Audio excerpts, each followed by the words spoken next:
Hello all, happy Monday, happy autumnal equinox, and happy Mabon to all who celebrate that.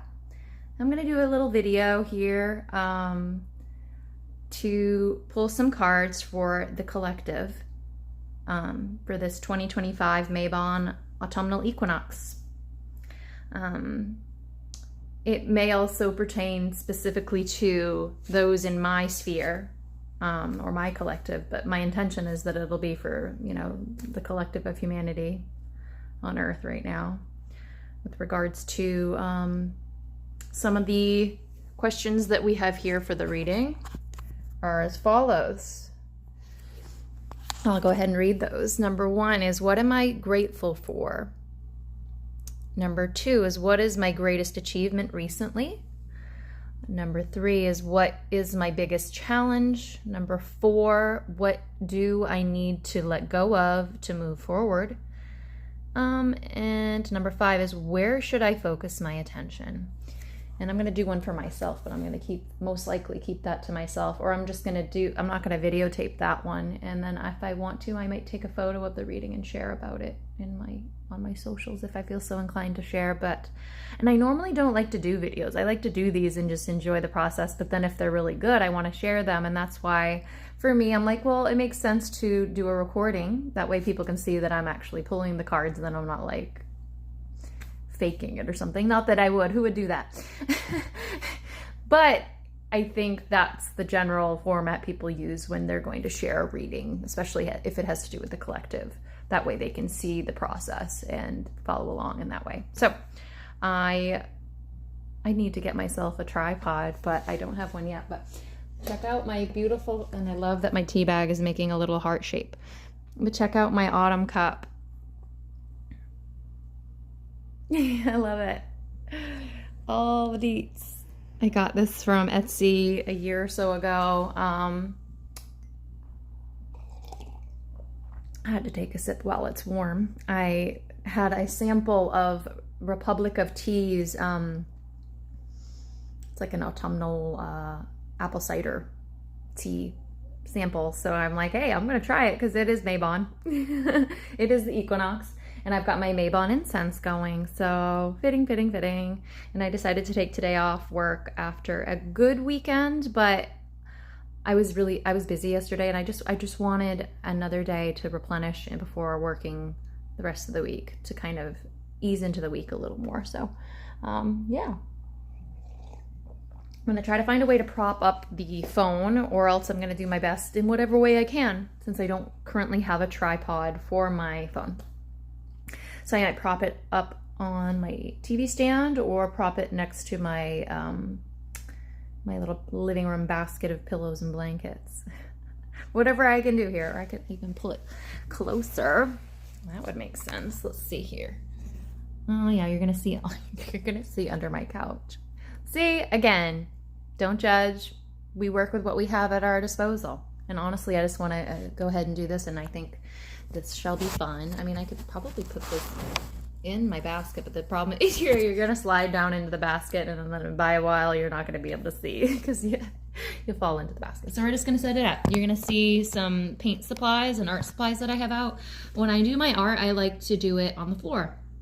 I don't know. I just like to sit on the ground and feel grounded, and like it helps me focus, and I just like to spread out and do everything on the floor. I can do art at a table. I guess for me, I often have a pull to just get on the floor.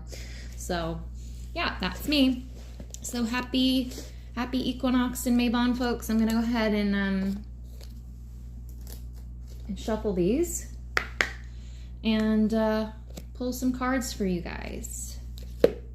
And I have this beautiful Alice in Wonderland deck. Let me show you the cover. It's so fun. This is the book, Alice in Wonderland Tarot, because I didn't want to get the Disney version. I'm just not into it, and I just really liked the style of art that this had. I really vibe with Alice in Wonderland as a story. It's got a lot of, I don't know, it's just like, I don't know, it's got like a subconscious, like Salvador Dali vibes, and it's also like, I feel like a lot of like hidden messages could be in it, like the white rabbit, as you know. It just brings to mind like Jefferson Airplane, the 60s music, the song with the song that references Alice in Wonderland. A lot of cards are wanting to jump out today. I have a weird way of shuffling, so please don't mind me. I'm going to do my best. Again, some cards that want to jump out. If they jump out, I might consider that part of the spread. I'm just trying to shuffle them all. My intention is that this reading is for the equinox, for the collective of humanity, or at the very least, those specifically in my sphere or my immediate collective. But I'm not limiting this. I want this to be for the human collective this year. I feel like this card's now wanting to jump up, so I'm gonna pull it. For number 1, what am I grateful for? I'm gonna put that in the middle, and I will zoom in and let you know what they all are once I've got them all out. Now I feel like I don't want to have you guys wait. So that is the 7 of Pentacles. And how fun are these? Oh, I'm gonna love this deck already. All the imagery. These would be fun to do pick a card readings with. All right, I'm gonna shuffle these 2 together as best I can. Number 2, what is my greatest achievement recently? And this is again for the collective. I'm just saying that for my own self. This card wants to come out, so I'm going to let that be. What is my greatest achievement recently? Ooh, it's the Star. Well, that's fitting for that placement. When they kind of like make themselves known to me or pop out, or I'm clairvoyant, so like if something just jumps out at me, that's when I know it wants to come out. So that's the Star. And again, sorry for the camera glare. I love her outfit though. Showing here. I will zoom, well, I will grab the phone and do an overview shot of all of them when they're in their placement. What is my biggest challenge? What is the biggest challenge for the collective at this time? What is the biggest challenge for the collective at this time? Yeah, this card wants to come out. It's funny because I did feel that. Ace of Swords. Interesting. I already got thoughts about that one. What do I need to focus? No, what do I need to let go of at this time collectively? What does the collective need to let go of in order to move forward at this time? What is it that the collective's needing to let go of to move forward? To be in alignment with the best and highest good for all. What does the collective need to let go of?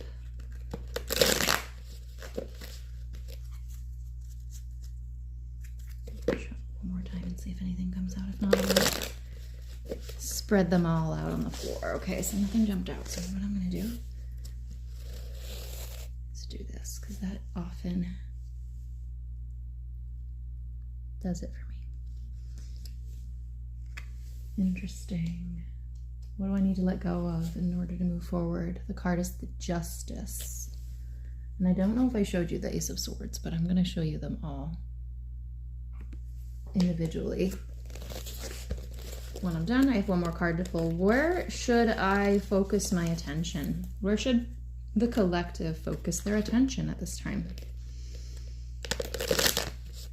I kind of feel like this card. I'm not even going to lie. I'm just going to pull it.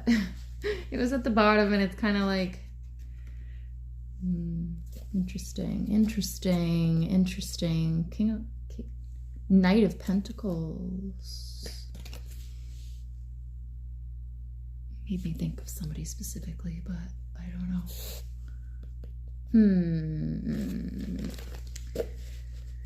But possibly not. I know a lot of people, it's hard to do collective readings because so many people have such different beliefs and perspectives, but yeah, in sharing this, I don't want it to be anything anyone's gonna get miffed about. This guy, oh my god. This guy's got, so this is the reading. What I'm gonna do is look it over and try to interpret what I'm getting from this, and then I might go through the book and then just do an interpretation of these and call it good. I don't know why, but for a moment, because the face, And the guy has like a funny hat on, but it made me think a bit of Donald Trump. Maybe also because of the hair on the horse. But in all honesty, the guy doesn't really look like Trump. He's just a character. Kind of like a Tweedledum looking guy over here. But he's holding a coin. He's got an interesting hat on. He's got his own homemade armor on. It's interesting. There's nothing explicit that makes him look like Trump. It's just what came to mind. So take that or leave that.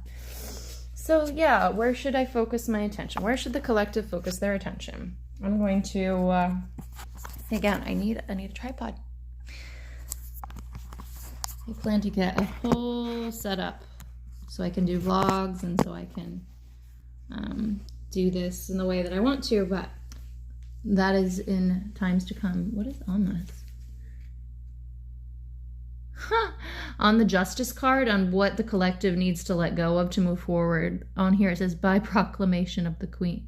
By the Queen, a proclamation. Now know ye that we are graciously extending our grace and mercy to grant our free royal pardon. All sentences are to be commuted by Her Majesty's command. And there's another note from the King, I think. No, it's just another one. It's just smaller. Like, it looks like the King is looking at the Queen, kind of scared of her, and she's got this sword over her head, like she's a mad queen, and she's just like, rah, everybody needs to. I think that could be referencing, what I truly feel that this is referencing is the recent events with Charlie Kirk and what took place within the United States from that. And there was so much like division and polarizing that came forward with regards to, you know, the media and the way it just was brought across. I think a lot of people, the way that people reacted, it stirred up the collective shadow. You know, it brought up a lot of painful stuff, a lot of fear, a lot of, you know, and a lot of people wanted to point fingers and the blame. And that's what I feel, yep, that's what the Queen is doing here. She's pointing the finger. She's got a sword raised and she's mad. Looks like she's stomping her foot. And the King's over there looking like, okay, honey, I'll do whatever you want. But looks really kind of scared of her.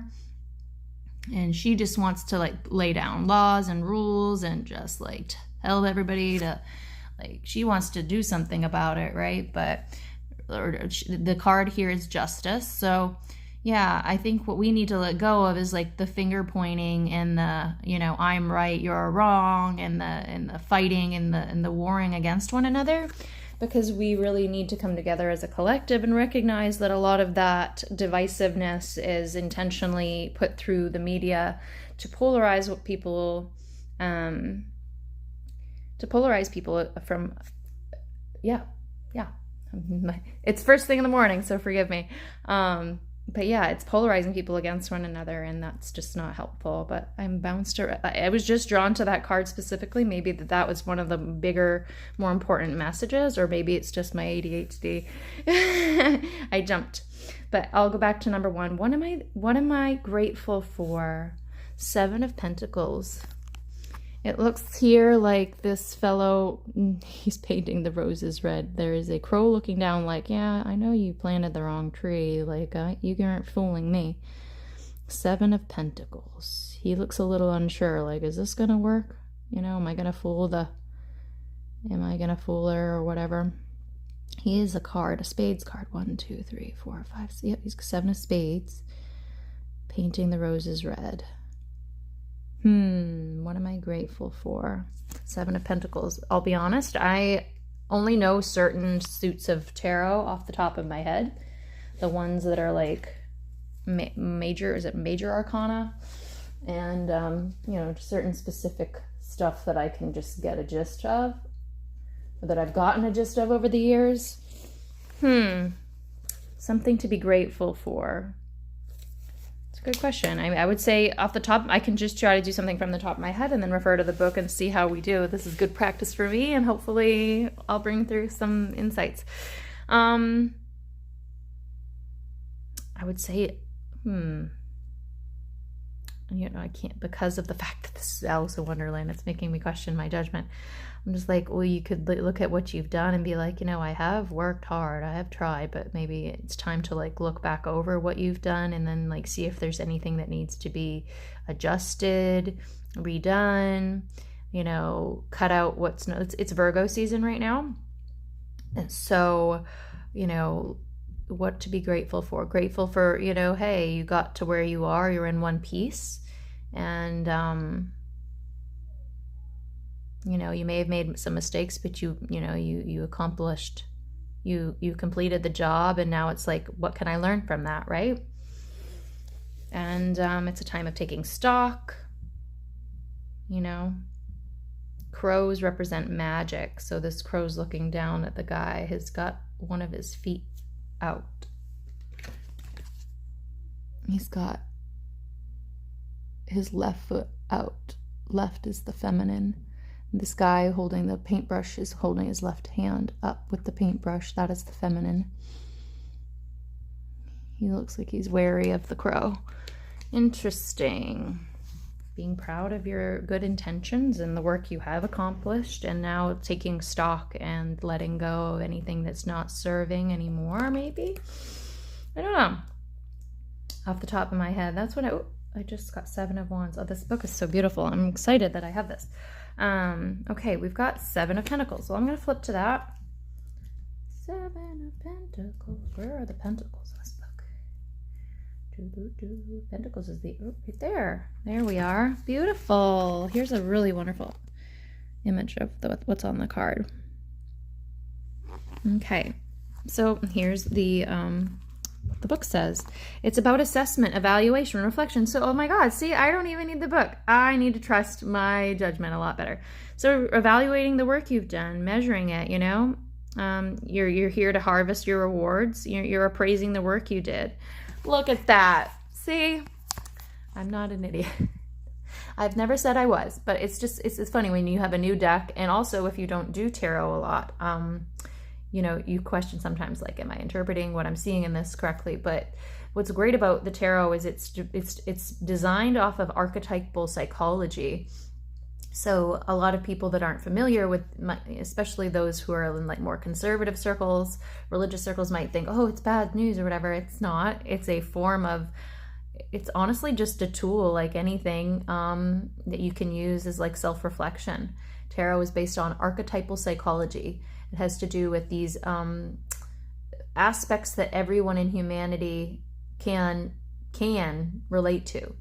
It has to do with the psyche, the subconscious, and aspects of the self that are archetypal images, like the mother, the son, the knight, the princess, the king, the queen, you know, the daughter, the lovers. There's certain archetypal images that can resonate with everyone. So I guess I wanted to, pardon me, I had a little itch, that wanted to mention that.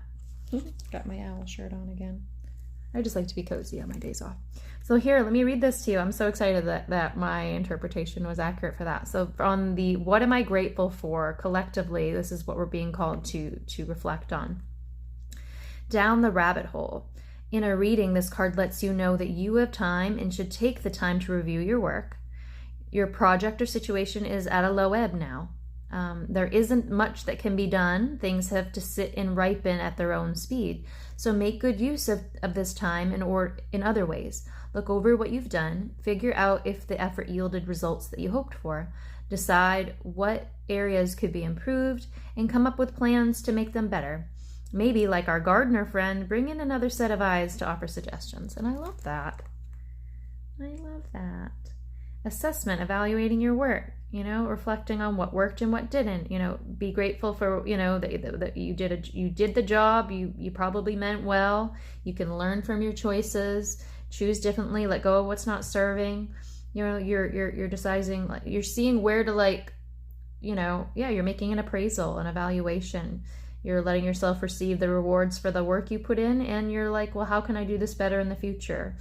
And I think that's fitting. It's been quite a year. And with the autumnal equinox, that's definitely the energies present is the time of like reflection. In Virgo season, it's a time of reflection and evaluation and taking stock, tidying. I would say, I don't know, tidying up seems like a spring thing to do, but you know, yeah. If there is anything needing tidying up or organizing to help streamline things and just taking a better handle, or getting a better handle of your time and how you manage your time and what your choices are, and or at least that's what I've personally been doing in my life lately. So let me go ahead and check out card number 2. What is my greatest achievement recently? And this is beautiful, this star card. And I'm going to go ahead and just give you my interpretation of that, and then we'll refer to the book, just in case I miss anything. But honestly, I think this is not only going to be an example for those who are intuitive and potentially don't work with tarot a lot, who might second guess themselves. This is going to be great because then, hey, maybe I will miss some things, but if I don't, this is going to validate or reaffirm for people that want to do this sort of stuff, either for themselves or to share it with a group or a collective, that you can do it. And oftentimes we have these abilities and we are far more capable than we recognize. And I've not doubted myself. I get good readings when I do tarot. I just don't use it enough that I necessarily feel like I want to start giving tarot readings to people. I have the decks. I use them for myself at times. And if I had a friend that wanted me to use them or something, then I would, but I just would always preface to them like, hey, I'm more of an oracle card girly, you know? But honestly, I think it's just a matter of trusting your knowing. And also I need a little practice. As I looked up, it was 2121. That's interesting because I get a lot of like 1212, 1221 messages, angel numbers. So anyway, rambling a bit. Yeah, let me go ahead and flip to the star. I don't know. I think that's a major arcana, isn't it? Yeah. Oh, look at that. I flipped to it. Oh, I love this book. Is set the artwork is just stunning. Ooh, she's dropped her gloves into the pool and a fan. So those are just definitely decorative, like accessories and things that ladies used to wear. She's got some plumes in her hat. 1, 2, 3 feathers. She's got stars all over her dress. She's got a gold bracelet on her left hand, left being intuitive. Laying her gloves and her fan in the pond. I'm not sure what that symbolizes explicitly, but it's beautiful nighttime scene. Reflective pool. It reminds me a little bit of the poem "The Mirror" by Sylvia Plath that I always admired. I have not delved deeply into her work, but that was a poem I resonated with, about reflections and the moon and such. So what do I tongue tie, forgive me. So what did I see in this before I read it? Well, someone looking into a pool. It's definitely like a pensive, reflective thing, like you're thinking deeply about something. So what is my greatest achievement recently? Self-reflection. Yeah, people are, I think, really beginning to recognize, oh, we need to like, I think people are starting to really reflect on the greater whole and different things that have been coming up from the surface that kind of came up in the card number 4 of Justice after Charlie Kirk's assassination. I think that pointed to some things that I'm trying to tie in here. So forgive me, words don't always come. I'm better at writing than I am at speaking half the time. So, yeah. What have I done well? What is my greatest achievement recently? I think people are really learning, like it's an achievement that we're growing. We're collectively growing and awakening, and we're, and a lot of this is just like this is like an ascension process, a spiritual ascension process. The divine is orchestrating it, and it's celestial as well. It's galactic as well. And so the stars are behind it, and we're growing. And so I think we're really starting to learn from the shadow collective stuff surfacing. And I think that's an achievement. We're beginning to take accountability maybe more for, ourselves and what we have been doing and haven't been doing, and where we're going from here. And the star is about wishes. The star is about, I think, dreams and wishes and intentions and our divine connection to all things. And she's looking at the gloves and the fan. It almost looks like she's doing divination, like people scry by looking into water or looking into a pool or a well, or use a scrying glass or a crystal ball. Like people are beginning to really look deeper and recognize that there is a deeper reality happening right now. Or they're just beginning to take a little more accountability or recognize some deeper themes that are present. And that's a good thing, I think. That's I guess what I'm getting from that. She's outside in nature at night. She's reflecting. It almost looks like she's mournful or like praying or meditating. Well, let me read from the story here. Through the Looking Glass, it says Alice's sister doesn't play a very large role in the Alice story. So this is Alice's sister. Interesting. I also need to get a copy of Alice in Wonderland. I'd like to get a vintage copy, so we'll see about that. I know someone nearby that has a vintage shop, and I might get a book there, but some of the pages were coming apart from the book binding, so I was like, it was only like 1 or 2 pages in the beginning, but still, I want to get a copy that's not too super expensive, but I also don't want it to be falling apart. So anyway, I want to get an authentic copy, so we'll see. Alice's sister doesn't play a very large role in the Alice stories. In fact, she appears only at the beginning and ending of Wonderland. So maybe she was the one teaching her in the Disney version, like reading to her about things or whatever, right? I don't know. We don't even know how far the Disney version followed the actual text of the story from the original author. In the beginning, she is reading a book that Alice thinks is boring. So yeah, I thought it was like a teacher. She was a teacher. I didn't know that was her sister. I thought it was like her mom. Oh, cool.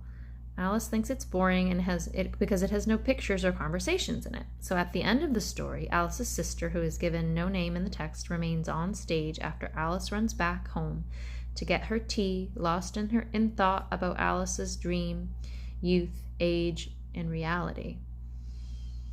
Alice's sister remains on stage after Alice runs back home to get her tea, and she's lost in thought about her dream, her youth, her age, and reality. Interesting. Why is a character who ostensibly plays so small a role in the stories, why does she end up on a card as important as the star? The answer is simply because she best represents the gifts of the star.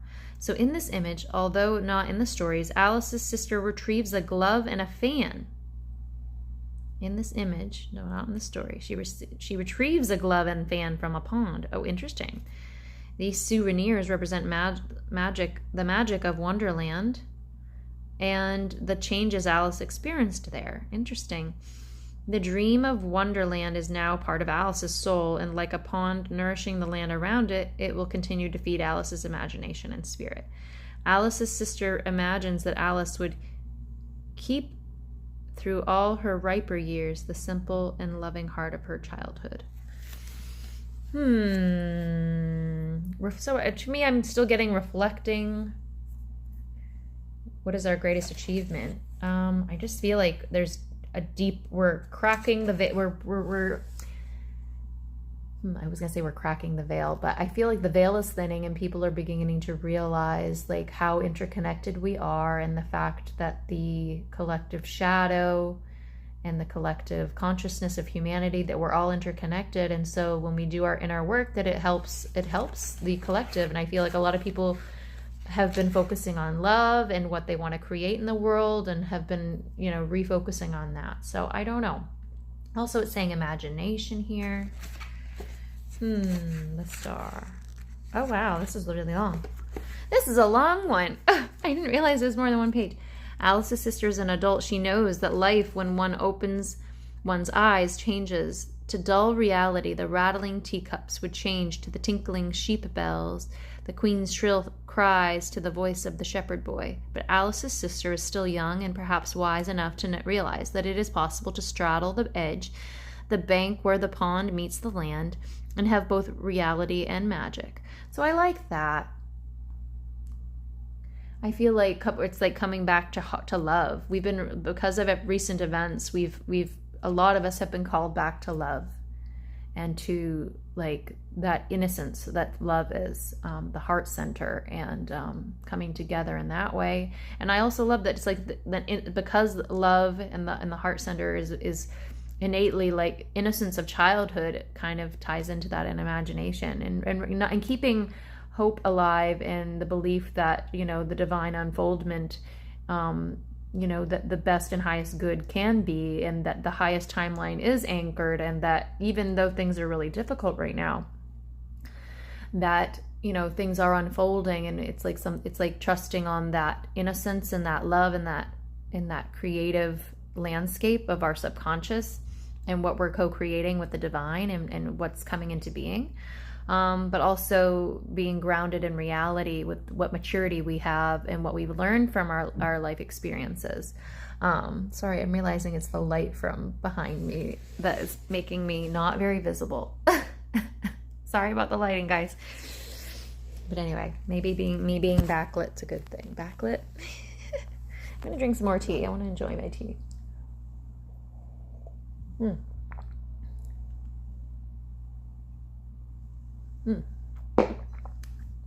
I love tea.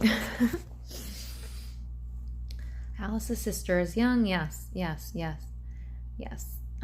She's able to realize it's possible to straddle the edge, the bank where the pond meets the land, and have both reality and magic. Her imagining Alice as retaining a youthful heart. I'm not sure if you want me to like look at the book or look at me while I read. I don't know. But Alice is, yes. Her imagining, yes. Sorry, keep starting and stopping. So, to have both reality and magic. Her imagining Alice is retaining a youthful heart as she ages is a wish for her beloved sister, and it's also a blessing. So yes, retaining our humanity, retaining our innocence, in that creativity, and that loving, gentle innocence, because life is difficult and challenging. We're going through one of the biggest shifts this world has ever experienced collectively, going from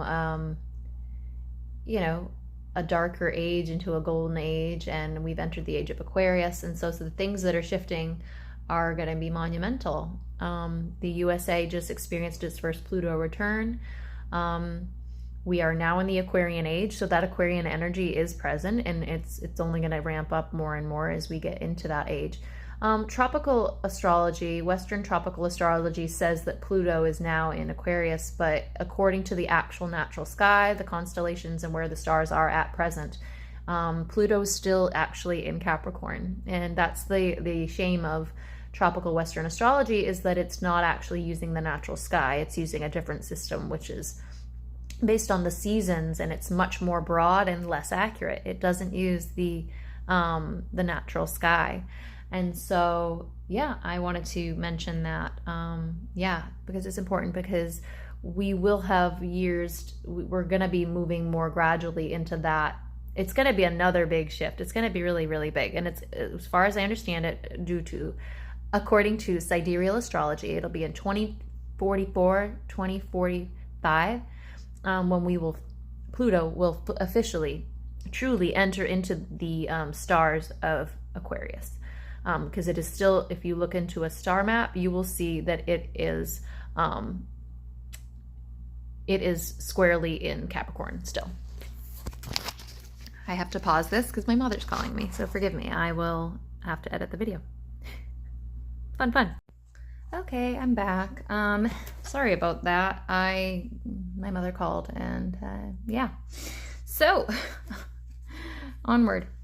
We are on What is My Greatest Achievement recently. We have the star, and we were discussing like my interpretation of it. So yeah, hope, faith, healing, cleansing. This is the keywords at the bottom of the guidebook. Hope, faith, healing, cleansing, renewal, guidance, peace, blessing, tranquility, serenity, inspiration, optimism, Happiness, promises, and wishes. So I did touch on some of those words already. Yeah. Keeping some of that hope in that, optimism of youth and the innocence and creativity and wonder of being a child. It is a time of having faith and keeping hope. We're healing, we're cleansing. It's a time of renewal. We've got people outside making noise. Apologies. I do have farmers for landlords. Apologies. I don't know what they're up to. I'm even tempted to pause this and be like, what is happening here? Why must I be so distracted? Yeah, it's just, these just going down back to plow the field, though I thought they finished that already. Silly guys. Who knows? They mowed the lower field, and apparently they have more to do. So yeah, it's a time of optimism, happiness, promises, wishes. So interesting. Greatest achievement. Let's see here. If Alice's sister did not have the capacity to understand the magic of Wonderland, she would have dismissed Alice's dreams as silly nonsense, but instead she actually sees them as what they are, important lessons that will feed Alice's soul and keep her heart soft through her whole of her life. Every time Alice, or her sister for that matter, puts on a glove or opens a fan, we can imagine a little smile whispering across their lips and sparkling in their eyes, tiny stars indicating the accessing of powerful innocent magic. So again, what I was touching on about holding on to that innocence of childhood and the magic that is possible, and we are co-creating our reality with the divine. That the highest timeline is anchored, and it's just a matter of leaning into that and keeping the faith. Remaining hopeful and knowing, and trusting the divine. We've been seeing a lot of rainbows, or I know I myself and people that I follow on social media, that people that I consider to be like spiritual teachers or mentors or contemporaries have been noting a lot of rainbows. And so to me, that's like a wish from the divine that, that all is well. It's like a reminder that even though we're going through difficult times, that there is beauty to behold and that there is a divine unfoldment happening, and we can trust that. So yes, that optimism, inspiration. I still feel creativity as part of it, but that's just me. But anyway, so yeah, down the rabbit hole. In a reading, the star reminds us that it is time to dip back into the pool that nourishes our hearts and souls, cleanses our minds, that points our wills toward our own true north. Whatever we are facing, we will be able to negotiate it better if we turn away for a while and attend to the needs of the whole self. When we are metaphorically well fed of soul, clear of mind, and renewed of will, it is much easier to determine our way. Yeah, we have to take care of ourselves, that's for sure. Decisions become easier because we are not being driven by desperation or the influence of others. Our internal North Star, which I like to refer to as like our divine alignment, our alignment with the divine will, our alignment with our true north, which is God, Mother, Father, God. So our internal North Star shines like the stars on a clear night, and its sparkle and twinkle reminds us that the magic was in us all along to help us live in the world, which can be a hard place, and it helps us to do so with grace and truth. So yeah, it looks as though it's saying this is our greatest achievement for myself and those who are, spiritually, like, I'd say those who are spiritually awake, but that sounds kind of... For those who are in alignment with their true north, for those who are in alignment with love, this is a reading for the collective. So it looks as though, I think we're being reminded of that innocence, that gentle place, the heart. We're being called back to the heart, to those things. So I think that's what we're being reminded of here. what's my greatest achievement? You know, we're remembering how, yeah, even though we're here, our feet are on solid ground, you know, we are, you know, mature, and we've, you know, learned from the past. We should hold on to that plate. We need to go back to the heart and remember, and forgive me if I'm repeating myself. I'm just trying to make sure I'm getting this succinctly out. Yeah, coming back to the heart, being both mature and grounded in reality, but also not losing that childlike innocence and wonder and that creative spirit and imagination, because that is what, the imagination is what helps us have a richer life creatively, and just as human beings, as expressive beings, and helping co-create the reality with the divine. So that's what I will say for that placement. Number 3 is, what is my biggest challenge? So it says Ace of Swords. And I would say with this, it looks like there are some people who are going to want to be militant, and, you know, I think it also, to me, it seems like it's like up in the mountains. So that just makes me think of like an air card. Mountains, there's like authority as well. There looks like there's a spear, which I honestly thought looked like an old ink pen, but I think it's a spear for sure, just floating around in the mountains, which is weird. But someone holding a, and it's a left hand holding a sword, so that's the feminine. Interesting.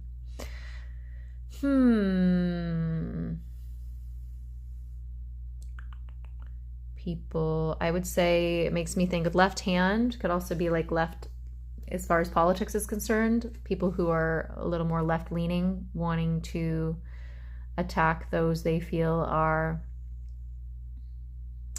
not upholding their values or beliefs.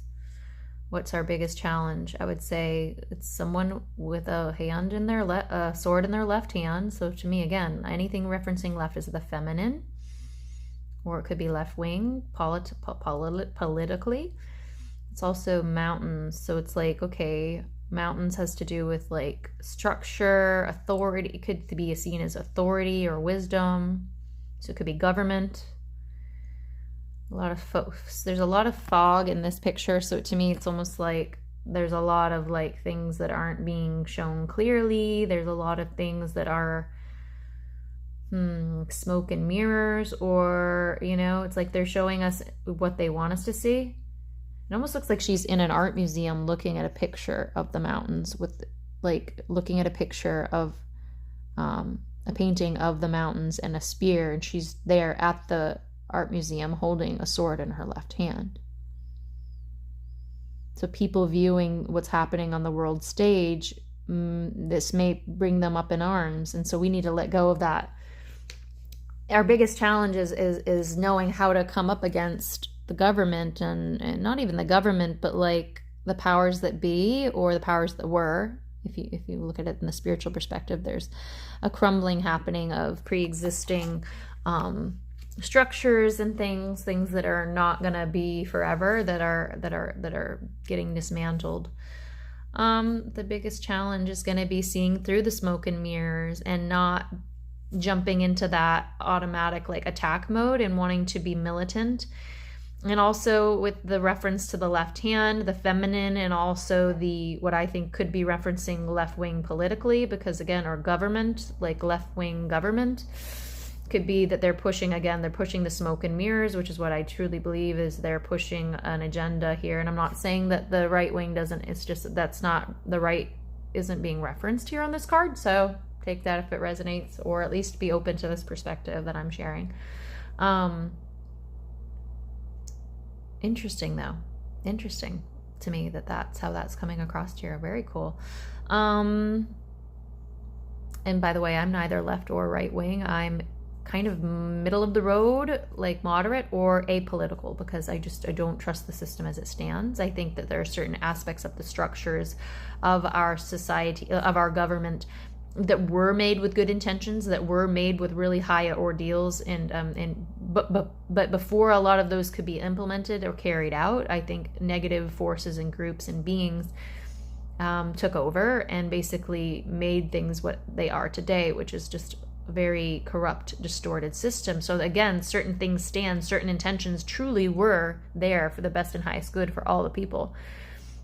There is a scale of consciousness that someone had, a doctor had designed or outlined.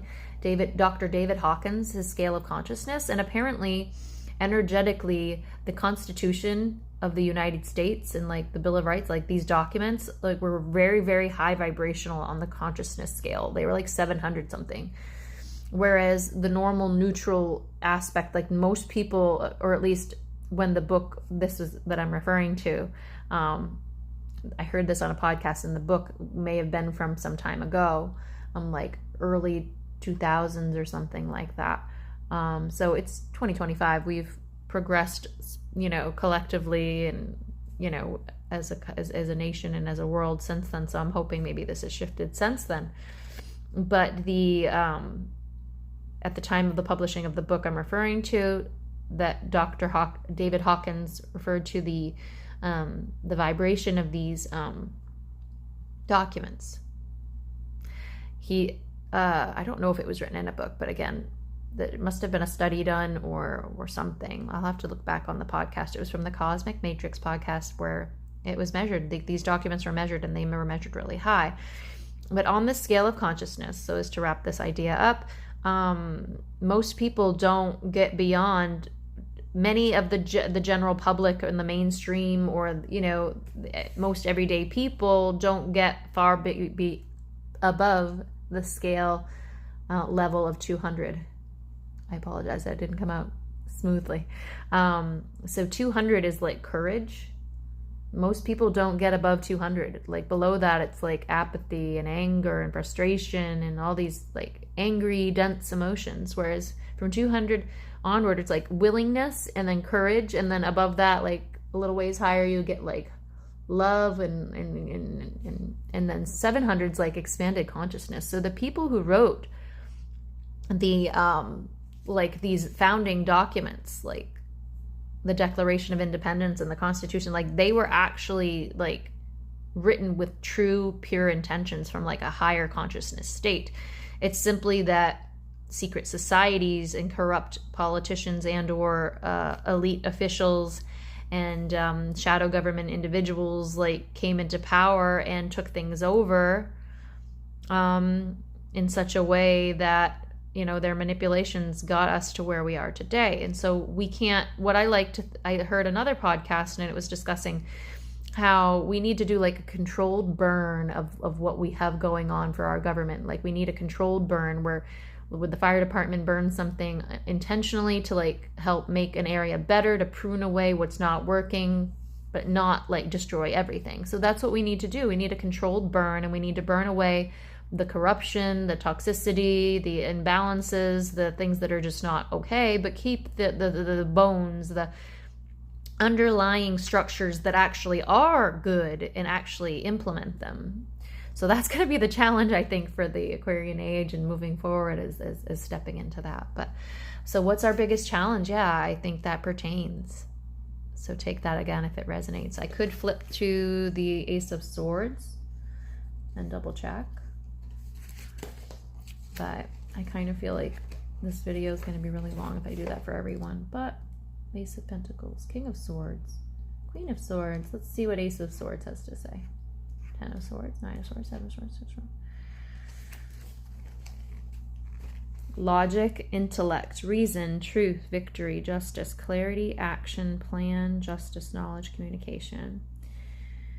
Ace of Swords indicates a realization that change can change your way of thinking. It can be an answer to a difficult problem, an insight that broadens your horizons, or an idea that could change the world or your corner of it. You are reminded to use this gift gently. Tread softly on the earth and on the hearts and minds of your fellow beings.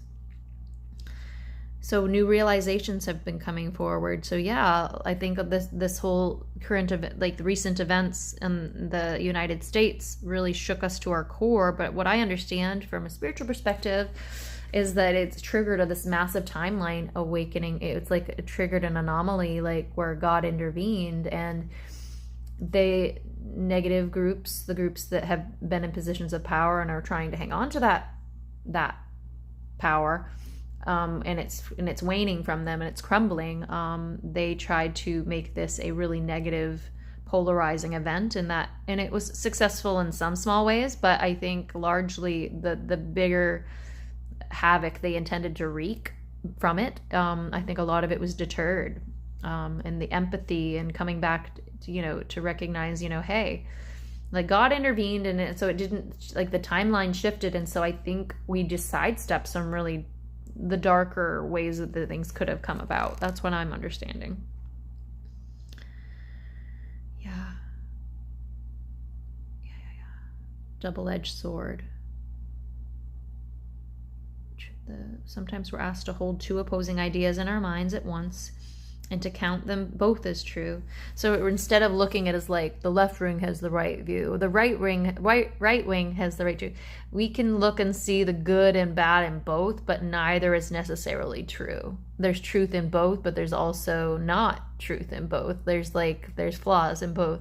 And so I think we're needing to look beyond the smoke and mirrors and beyond the structures of government and their authority and the crap, and be able to cut through that. That's what I feel our biggest challenge is. And on here it's saying another consideration with this ace is are accuracy and truth always the same thing? So it's about gaining clarity, about using our intellect, logic, and reason. This is about truth and victory, justice, knowledge, communication. So interesting. Yeah.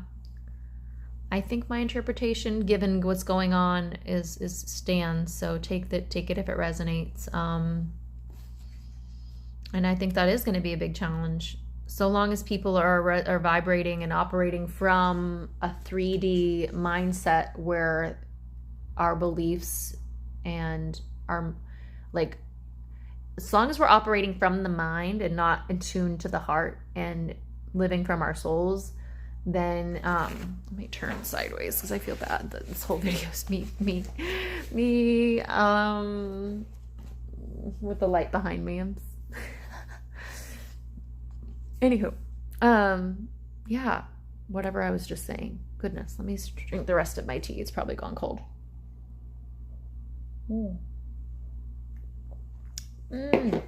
Cider from Mabon. Love, love, love. Yeah, so we've already gone over card 1, card 2, card 3, and we've touched on 4 already. So yeah, we only have one more. Where should I focus my attention? Where should the collective of humanity, of the United States, of the whole world? I did say humanity, so of the entire world, but I live in the United States, and the United States has been a global superpower, and I think we're going to see a lot of that shifting in years to come. But so yeah, for the collective, where should I focus my attention? And what the card I received here was the Knight of Pentacles.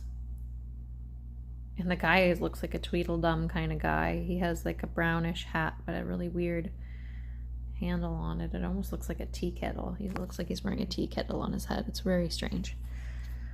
He's got a pentacle in his left hand. His right hand is face downward, facing the horse's head or the pony's head. Something fell on the ground by the horse's feet. Looks like he was probably holding it and maybe he dropped it. Some kind of clock or gears or mechanism fell. Oh, it looks like the pony's in mud too, like in a mud puddle or something. Interesting. We could see him as a politician. He's all strapped in like he's in makeshift armor. It's interesting. I almost feel like this, if we can interpret this as being a politician, because again, for some reason, his face and the blonde hair on the pony together made me think of Trump. And how a lot of people aren't fans of him. But yeah, I almost think it's like the silliness of the way he looks. It almost to me looks like it's basically illustrating how it's all like the world being a stage, and how a lot of what we see playing out is orchestrated to seem like it's anchored in reality and really happening. And some of it might be, but a lot of it is like portrayed. It's like they're all on a stage and they're showing us what they want us to see, and you know what I mean? So to take things with a grain of salt. And kind of showing the foolery of it all, the like it is a shit show in a way, you know? Interesting. The horse has a blue ribbon on its tail, or the pony. And the guy's wearing a red shirt, blue pants. There's stripes on the pants. He's wearing, you know, what looked to me looks like kind of like business shoes, but he's got this coin in his left hand.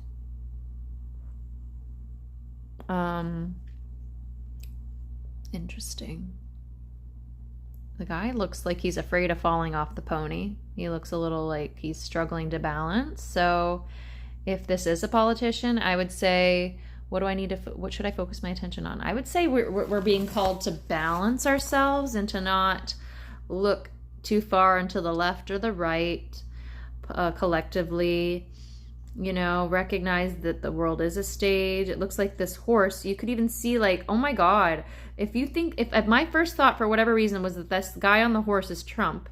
Well, Trump is a Republican and he's riding on this donkey or this horse. So I did say pony or horse, but it could be a donkey. It looks more like a pony. But if we're looking politically, he's a Republican, or so he portrays himself, but he's riding on a pony or a donkey. Again, if it's a donkey, it's like, okay. To me, it's just like referencing what a lot of people say is they're in cahoots with one another, and they are like two wings of the same bird, okay? And that donkey or pony is in mud. It's in mud, and there's some sort of tool on the ground, like a mechanism, and it's broken and it fell on the ground to the left of the pony or donkey, whatever you want to call it. It's not a very big, it's got to be a pony, and if it's not a pony, it could be a donkey or a mule. Anyway, blue, the reason why I even can say donkey is because of the fact that the blue ribbon, and blue being the left wing. Again, this is a collective reading, and so I'm from the United States, so again, take that if it resonates. Knight of Pentacles, he's holding the money. Donald Trump is a billionaire, I'm pretty sure, or he was billionaire. Yeah, he looks scared though. He's like, hey, I've got the money, but he looks like he's preparing for like an attack or people to not, yeah. I don't know. Makeshift armor, looks kind of like a fool, prepared for the worst, looks frightened and or trying to show everyone that he's got the money, but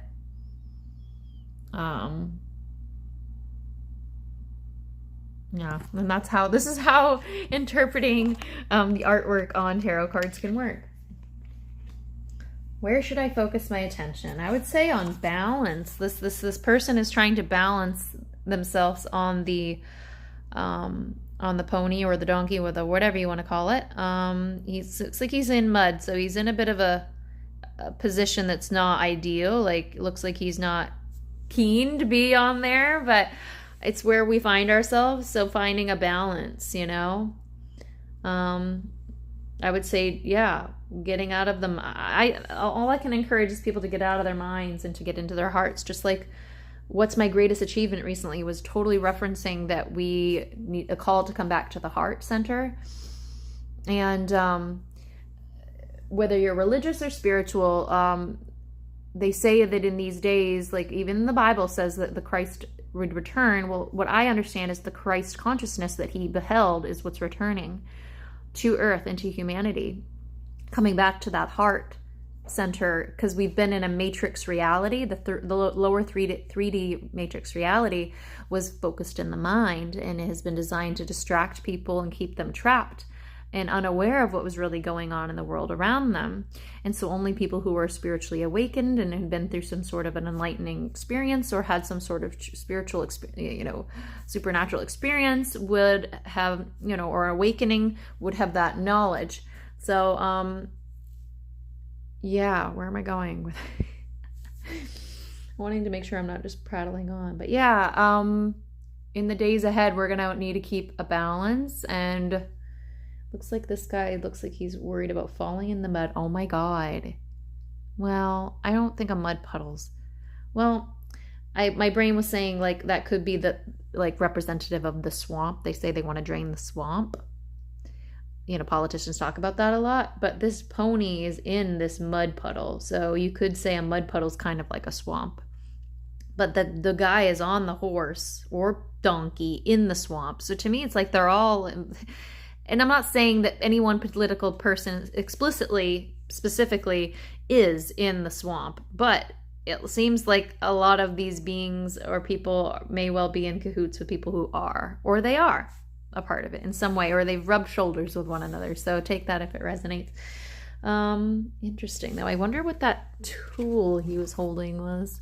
Watch, if I read the book, it probably explains it. It almost looks like a noisemaker or some sort of old, like something with gears.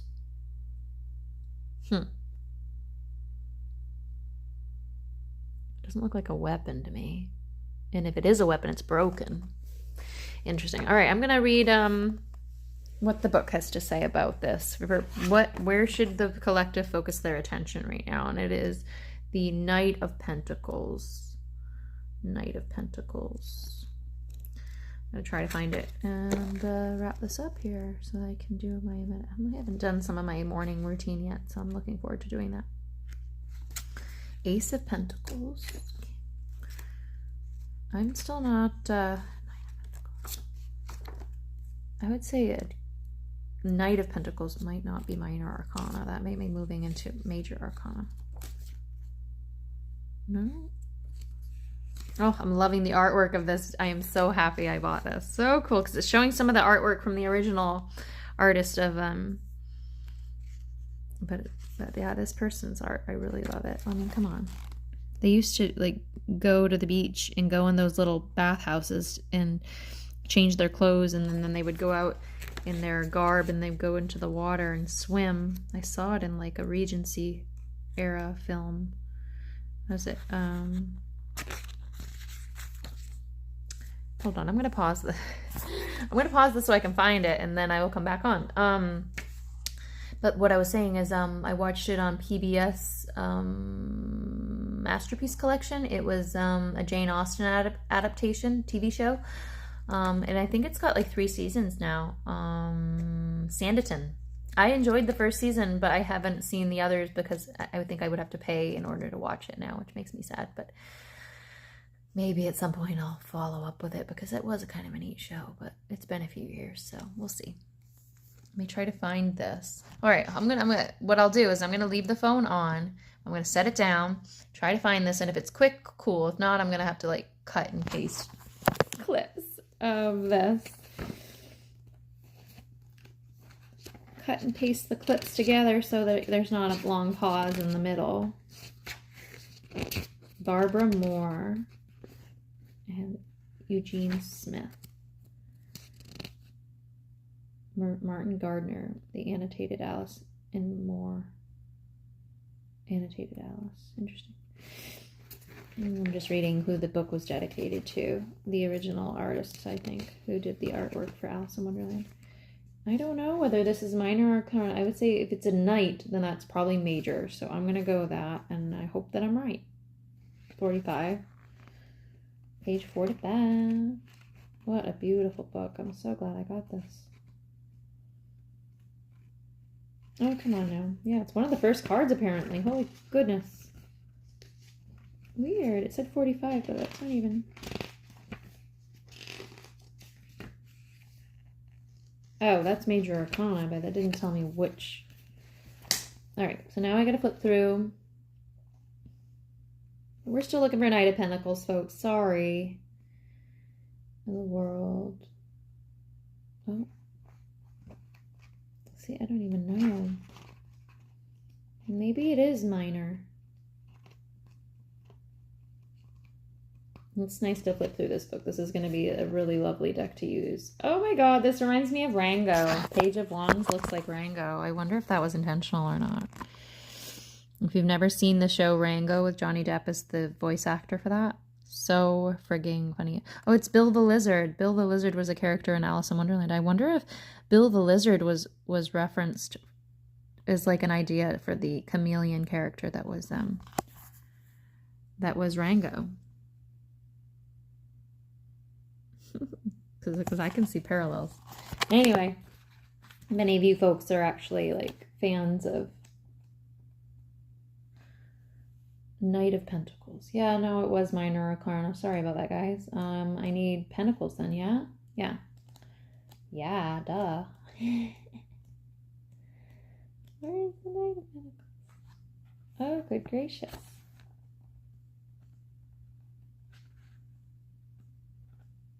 Ugh, my brain is just... We're in the Pentacles, so that's where we want to be. King of Pentacles. But that's like... 6 of Pentacles, 5 of Pentacles, 3, Ace of Pentacles, King of Swords. Okay, we need to stay in Pentacles. Ace of Pentacles. Where the hell is this guy? He's the Knight of Pentacles. Well... Oh my gosh, the artwork in this book. 6 of Pentacles. Sorry, guys. It's just like stuff's not coming out like I want it to. Oh, this might be almost close. Here we are. Page of Pentacles. We need Knight of Pentacles. So he's... here we go. I'm so sorry. That took a minute. I might actually go ahead and like...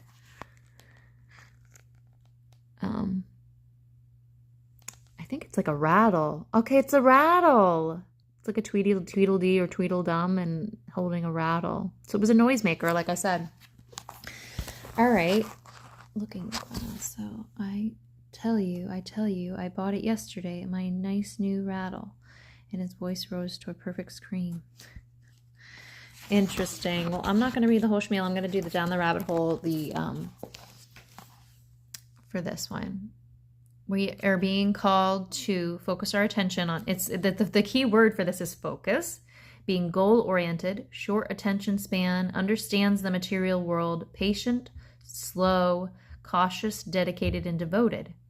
In a reading, the Knight of Pentacles can represent someone who values not only material items, but also resources of all sorts. Remember, time is a resource, yes. And this Knight has a great affection for efficiency. He also understands that the physical world follows a certain laws and principles and cannot always be rushed. So he is the most patient of all the knights. The Knight of Pentacles. I like that. A patient knight. The really interesting thing about him is that because he understands finances, he knows that money ebbs and flows and that there are always ways to get money. Consequently, he realizes that even higher value of another resource, human relationships. This knight has a sense of devotion to those he cares about, and that supersedes everything else. If he promises to do a thing, he will do it. Oh, I love this. This is really resonant for me in my in my personal life too. Treat him with respect, and you will not find a more reliable ally. So I think I feel like this is reflecting the collective consciousness for sure right now, because in this day and age, and this is shifting. This is in the process of shifting in my eyes. Knight of Pentacles here with what was just said. It's reflecting how. Collectively with all this short form media, like quick content, like instant gratification of being on social media and getting a dopamine hit by like going on TikTok or going on, we've got so much at our fingertips to distract us. And the shorter form content, like the YouTube shorts and the even some, I would say a lot of YouTube's, a lot of shorts and TikToks and short form content are put on Instagram as well. So I'll lump that in there as well. But all of this short formed content over the years and the use of our cell phones has caused us to be people with really short attention spans, and it's a problem. And a lot of people are, I think, many people are beginning to get exhausted by social media, and they're changing their way that they're relating with it or using it. They're realizing, hey, I might need to start cutting back, or I might need to change how I use it or how much, or put boundaries up, what days I'm going to use it, this and that, or, which platforms do I want to participate in or utilize, and which ones do I not. Back in August, I decided to start a Substack. Somebody that I knew mentioned some of these shifts and changes they were seeing, and I, in like over the past month or so, have realized, yeah, I'm picking up on that as well, honestly. And if we don't retain our ability to read and to discuss things and to connect on big ideas and important ideas, and because it's hard, because if you're a content creator in your mind, you're primarily utilizing Instagram. It's not designed in such a way to allow for longer posts. You have to write your piece, and then you have to like finish writing it in the comment section, and that's just, again, a frustrating thing. It almost makes it feel as though it's truly not designed with that intention in mind. And only recently did they update it so that you could add like more than like 10 photos. They've made it so you can add as many as 20 now, which is nice. But Facebook, you're allowed to like write a longer post, but I don't know. I find Facebook to be a conflict-ridden platform a lot of the time, and I think that people have been cutting back on Instagram because they're just kind of over it. Like, a lot of people on Instagram are just like trying to show the good things going on in their lives, or it's designed to be like, look at my happy life, look at what I'm sharing with you. And it's like the intention is to kind of brag, or to look at all the cool things I do because of all the money I have, or this is how you should live your life, and maybe you should take this course, or get my training, or do this or that. It's all kind of like just being thrown at us, and it's just like a call for our attention, and it's like been a lot. And I think with the year that we've had, a lot of people are exhausted, and that's why a lot of people are cutting back on social media, or I've noticed in the past month or so, people are not using Instagram, or at least the people in my circles are not using Instagram as much. And I'm like, well, that's cool and all, but I don't really like Facebook. But so what I've been doing is sharing on Instagram still, but sharing, tagging the post so that it'll carry over and share. A lot of them will share onto Facebook as well. And I'm getting people like reacting to my stuff on Facebook, which is fine, but and so I'm really glad that I've started Substack, because I've been starting to share my writing with people on there. And now I'm glad that I'm utilizing video and uploading videos like I'm doing today for this Autumnal Equinox spread and reading for the collective. 2025's Mabon Autumn Equinox, because I'm wanting to connect with people in various ways. I do want to be putting content on YouTube a little more often, and so I'm going to attempt to do that as much as I can. I can't promise it's going to be all the time, but I will promise that that is my intention, and that I want to do it more, and I'm going to try to do it more. And as soon as I get, like a tripod for my phone, or honestly, they're not super expensive. It's probably something I can obtain before too long. But I'm wanting to get a different camera and setup and things all together. And so I'm kind of hoping that's what I'm wanting to do. I want a specific camera and a specific mic and a specific setup. And I'm really kind of hoping that will come together soon, because those are the ones that I have my heart set on and my eyes on. So we shall see what comes to be. Maybe I'll put them on my Christmas list. But yeah. So I see that these themes are true. Like, we need to be goal oriented, remain focused, and refocus our attention on what matters. If we're needing to put focus into something in order to grow something, or to achieve something, or to be creative, or to manifest the desires of our hearts, and to like bring the life that we are wanting to co-create into being, we're going to need to be able to put our focus into something, and make a plan and like carry it out. And if our focus is always pulled in a million different directions, or if we're not able to like actually read read anymore and have a conversation and be able to discuss ideas and read longer form content and think critically and this and that, I think that limits us. And so I think a lot of people have been saying goodbye to Instagram and cutting back on a lot of social media and going to like longer form content like Substack. And I just love it. I'm here for it. I'm so excited for that. And so, yeah, if you haven't already, checked out my Substack. If you are interested in reading what my articles and things that I've written, please check it out. I can put a link to it below, though I do believe my link tree has a link to my Substack in it. So yeah, we're needing to slow down. This what we're being shown to do here for this 5th card of the reading. Where should I focus my attention? Where should the collective focus their attention? We need to slow down, focus on what are our material needs? What are our physical needs, in the here and now? How do we take care of those? Slow down, be patient, be cautious, and dedicate our time and energy and be devoted to those things that matter most, and recommit to those things that are our goals and our values. Lately, I've switched my schedule over because I realized, okay, if things haven't come together yet, bigger plans and or goals and dreams for myself are still in the works. And so while, I've got a day job where I work 4 days a week. And so I don't always have a lot of time, before I wasn't always having a lot of time to do what I love, which is, reading. I was kind of pushing it to the wayside, and artwork.